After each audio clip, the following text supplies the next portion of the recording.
छेना है भाई छेना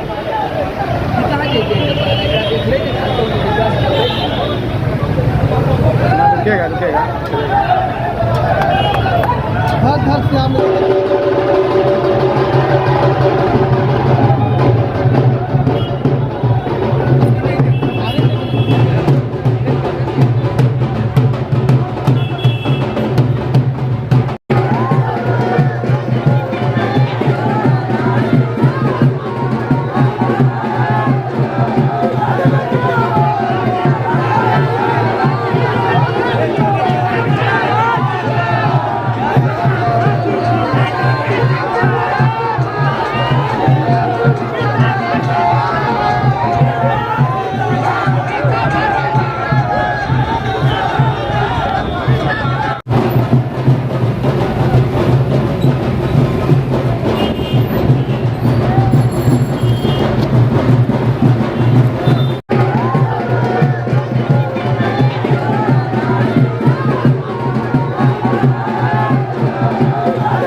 नहीं मतलब क्या संदेश दूँ? परसा आप आई हैं, परसा के लोगों को क्या संदेश देंगे? जीत कराएंगे तो क्या करेंगे परसा के? नहीं परसा के लोगों को, मैं परसा में हूँ अभी यहाँ पे, तो परसा के लिए एक अपनी अलग समस्या है। बहुत जगह मैं गई तो वहाँ पे एक जो रेलवे ट्रैक, वहाँ पे सड़क की बात कर रहे थे, वहाँ जल जमाव बहुत होता है। अभी मैं इतवारपुर में थी तो वहाँ पे उन लोगों ने पूछा, बहुत सारी ऐसी चीज़ें हैं जो लोकल इश्यूज़ हैं। और बहुत जल्द मैंने कहा कि मैं पाटलिपुत्र क्षेत्र के स्पेशली, क्योंकि 6 विधानसभा वहाँ आता है और हर एक विधानसभा की अपनी समस्या है अलग अलग। जैसे विक्रम जाती हूँ तो वहाँ ट्रॉमा सेंटर का है, डाक बंगला का है, लाइब्रेरी का इशू है, तो ये सब चीज़ें हैं। तो बहुत जल्दी एक छोटा सा एक मैनिफेस्टो मैं अपने पाटलिपुत्र क्षेत्र की आप सबके सामने लेकर के आऊँगी और उसकी चर्चा करेंगे। धन्यवाद। शराब कंपनियों से इलेक्ट्रॉल बॉन्ड का पैसा लिया है, राजद ने भी तो इलेक्ट्रॉल बॉन्ड का पैसा लिया है, शराब कंपनियों से लिया है। नहीं, ये देंगे। सुप्रीम कोर्ट जिस दिन पूछेगी दल से, ये सब हम लोग लिख के देंगे कि हमने भाजपा क्यों नहीं दे रही है, भाजपा क्यों नहीं दे रही है, भाजपा वहाँ से क्यों भाग रही है, क्यों नहीं जवाब दे रही है? वो तो राष्ट्रीय दल है। हमसे जब इलेक्शन कमीशन द्वारा पूछा जाएगा कि हमने किस किस से चंदा लिया, हम सारा उस इलेक्शन कमीशन के सामने या सुप्रीम कोर्ट के सामने हम लोग प्रस्तुत कर देंगे। मैडम, एनडीए के कोई भी नेता बिहार में आते हैं तो वो लालू परिवार पर ही हमलावर होते हैं। शराब कंपनियों से इलेक्ट्रॉल बॉन्ड का पैसा लिया है, राजद ने भी तो इलेक्ट्रॉल बॉन्ड का पैसा लिया है, शराब कंपनियों से लिया है। नहीं, ये देंगे। सुप्रीम कोर्ट जिस दिन पूछेगी दल से, ये सब हम लोग लिख के देंगे कि हमने भाजपा क्यों नहीं दे रही है, भाजपा क्यों नहीं दे रही है, भाजपा वहाँ से क्यों भाग रही है, क्यों नहीं जवाब दे रही है? वो तो राष्ट्रीय दल है।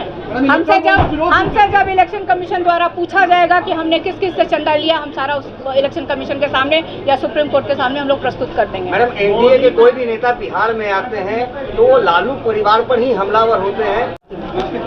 मेरा सवाल है कि प्रधानमंत्री जी 14 में और 19 में, 2014 में और 2019 में जब चुनाव आता है 5 साल के बाद, तो बिहार आते हैं और बिहार आके बोलते हैं कि जो चीनी मिलें बंद हैं, तो अगले चुनाव में जब मैं बिहार आऊँगा तो उस चीनी मिल के चीनी से चाय पीऊँगा। किस दिन चाय पिएंगे, दिन बताए, सोमवार को पिएंगे कि रविवार को पिएंगे कि बुधवार को पिएंगे? कौन से जिले की जो चीनी मिल चालू करवा दी है नरेंद्र मोदी जी ने, उस चीनी मिल का चाय पिएंगे? हम लोग को भी उसका न्योता दिया जाए। तो ये मैं मीडिया के माध्यम से ये प्रश्न प्रधानमंत्री जी से पूछना चाहती हूँ। 400 पार का दावा हो रहा था बीजेपी की तरफ से। प्रधानमंत्री जी एक और वादा, बहुत जब बिहार आते हैं तो उनको बहुत याद आता है, स्पेशल पैकेज देंगे बिहार को, स्पेशल राज्य का दर्जा मिलेगा। कब मिलेगा? साल बताएंगे, तारीख बताएंगे, समय बताएंगे क्या प्रधानमंत्री जी? रामकृपाल जी कह रहे हैं कि हमारे एक भी विधायक नहीं है, यानी बीजेपी और एनडीए के मिला के पाटलिपुत्र में एक भी उनके विधायक ने क्या इस बात का उनको गिलानी है या अब ये तो रामकृपाल जी बताएंगे कि उनके विधायक क्यों नहीं है।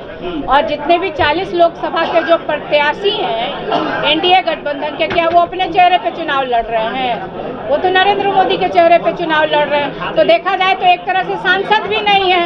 40 में से 39 सीटों में तो वहाँ सांसद भी नहीं है, क्योंकि वो तो अपने चेहरे पे चुनाव लड़ते नहीं है लोग, चाहे वो 14 का चुनाव हो चाहे वो 19 का चुनाव हो। लेकिन 2024 का चुनाव जनता ने भाजपा की, नरेंद्र मोदी की और एनडीए गठबंधन की विदाई इस बार तय रखी है। तय मैं कोई हवा में बातें नहीं कर रही हूँ, मैं धरातल पे रह करके जनता के बीच जा करके उनसे सुन करके समझ करके तब मैं ये बातें मीडिया के सामने रख रही हूँ।